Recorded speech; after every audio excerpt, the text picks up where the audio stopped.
السلام عليكم ورحمة الله أصدقاء القناة، مرحبا بكم في فيديو جديد.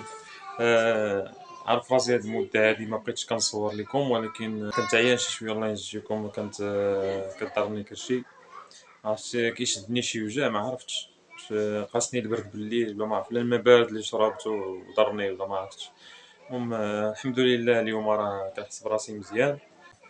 المهم اليوم راه حيت صيفط ليا واحد المتتبع قال لي عافاك بغيت نبدا في هذا المشروع هذا، وما ما عارفش كيفاش نبدا وكيفاش نفرج السلعة ديالي وكيفاش نعرف كيفاش أنني نبيع.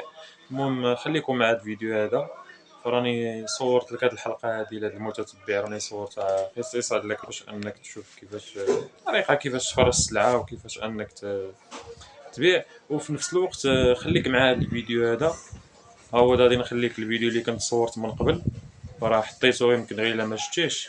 في داك الفيديو راني هضرت فيه على كيفاش انك تبيع وكيفاش كيفاش اول مره انك غادي تبدا في هذا المشروع هذا، وكيفاش انك تبرح باش ان السلعه ديالك تباع لك.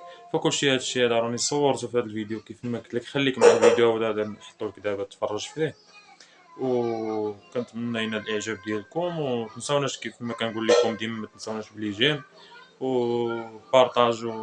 الا كنتي ما مابونيش تابونا في القناه باش يبدا يطلع لك شحال من فيديو. شحال من واحد دابا راه كيقول لك راني كنتفرج، ولكن ما كيطلعوليش شحال من فيديو ديالك ما كيطلعليش. فإلا بغيتي يبقى يطلع لك الفيديوهات فتابونا عندي في القناه، وداك الجرس كيف ما قلت لك كيف ما قلت لكم مره اخرى، داك الجرس شحال من واحد ما مفعلوش داكشي باش ما كيطلعولهمش الفيديوهات ديالي. فإلا كنتي كتفرج دابا دير بوز لهاد الفيديو هذا وتابونا في القناة، ضغط على داك الجرس، فراه يبداو يطلعوا لك الفيديوهات ان شاء الله. وراه ما كاين غير الجديد ان شاء الله، راه مازال غادي نتقدم ان شاء الله. من هنا السيمانه هذه راني غادي نجيب شي سلعه اللي هي جديده ان شاء الله. فخليكم مع الفيديو، وكنتمنى ينال الاعجاب ديالكم مره اخرى. بلا ما نطول عليكم، تشوفوا فيديو جديد. الله ينور راسكم، تصبحوا على خير.